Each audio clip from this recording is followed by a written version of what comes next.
Hey everybody, welcome back. So today I'm going to talk about how you can incentivize or encourage your employees at your car wash to sell more club memberships.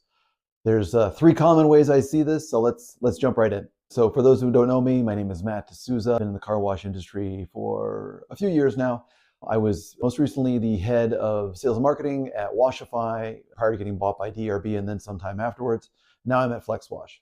So today we're going to talk about how to get your employees at your car wash to sell more club memberships. And the first way that I see commonly, this is a super common one and it's got a lot of great reasons behind it, is pay them on a per membership sold.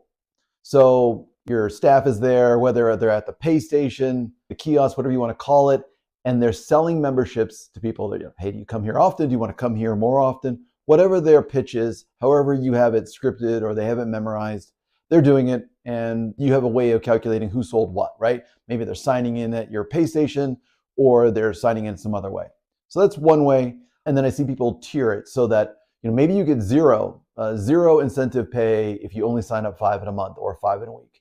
But everyone over that, including the ones underneath that 5, you get $8 per sign up, $10, $15 per sign up, whatever the going rate is in your market. And obviously different parts of the country have different rates. So the good thing about that plan is they know exactly what they need to do. They know that if they do this action, specific action, they're going to get paid. The bad thing about that plan is you're just having people encouraged to sell memberships. So it doesn't matter how long they stay on. So if they sold a membership to somebody and when they're selling the membership, let's say they say, hey, sign up now, you can quit in a month, or I really need to hit my quota. Could you sign up for this membership? Those are things that people say sometimes, right? If they're trying to hit thresholds that you set for them. And so what that leads to is a higher churn rate, attrition rate, people canceling their memberships. We'll go all into how to reduce that in another video. But so that plan there where you have it on a tiered system and they're paid on a per wash basis is good, but just know that if you're not looking at the lifetime value of what that specific employee is signing up or that team is signing up, then you could be faced with a higher churn and then you're paying incentives out for the wrong reasons. So the second type of plan that I see often is a team plan, a team incentive plan where the team, let's say they're at 2,000 club memberships and you want them to get to 500 by the end of a month. Well, that's 500. They all say, we're all going to chip in and make this happen. And they all go for it.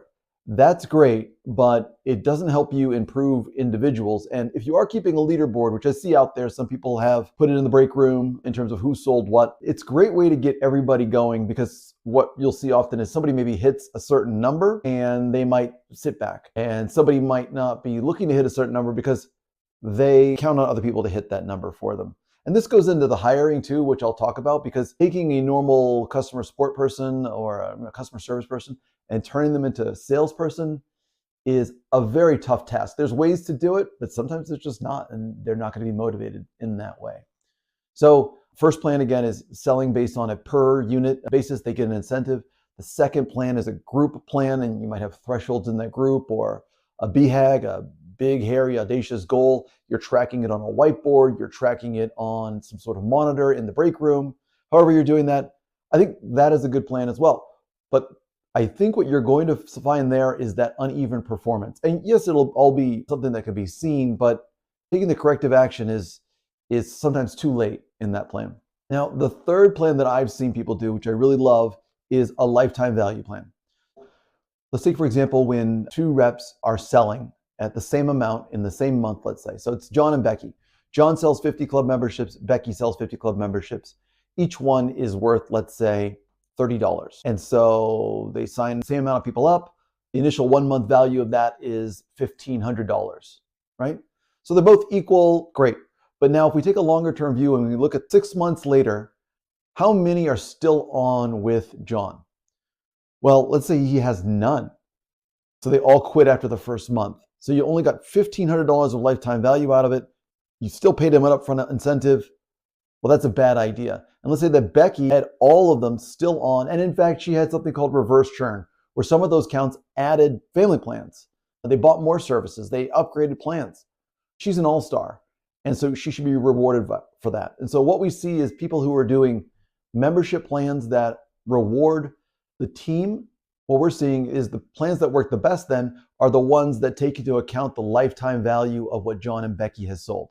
If John has a very low lifetime value, then his compensation should reflect that. If Becky, on the other hand, has outstanding lifetime value, then we want to reward her as well. And so I've seen a couple of different ways of doing this where they get a residual payout, like an insurance salesperson. So they get a residual for as long as that client is on board. I've also seen it then where they have thresholds, meaning if John and Becky don't hit, let's say, 50 sales in a month, then they don't get the highest tier of their commission, meaning they don't get the 2% or 3% or 4% payout on their total book of business. We can go into the math on that a little bit further. So let's just review real quickly. You've got they get paid on a per basis sale. That's one method, and there's tiers in there that can go back to $1 or not. That's the most common we see. Then we also see group plans where it's all tracked across the entire site. The third plan, the one that I like the most, is one that takes in the lifetime value of the customer and rewards the rep based on the right selling style, setting the right expectations with the client. So that's the one I like the best. Now, there's some things that you can see across the first two plans that are not good and you want to look out for. There's something called sandbagging, and sandbagging is common in all sales orgs where it hasn't been thought of prior to, meaning there's a goal, the reps reach the goal, they don't think the next tier is available to them, and they want to leave some gas in the tank for the following month, or they don't want to have really high expectations set for themselves.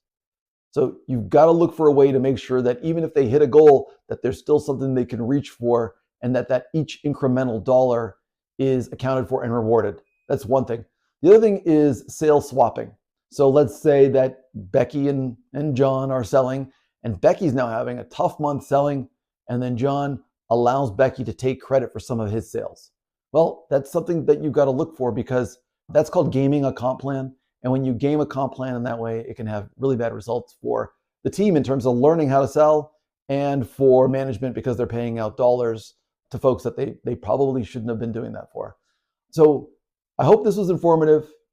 I'm going to make some more videos, but if about the same exact topic, going deeper, and I'll go through some math on these. So thanks a lot for taking the time to watch. Talk to you soon.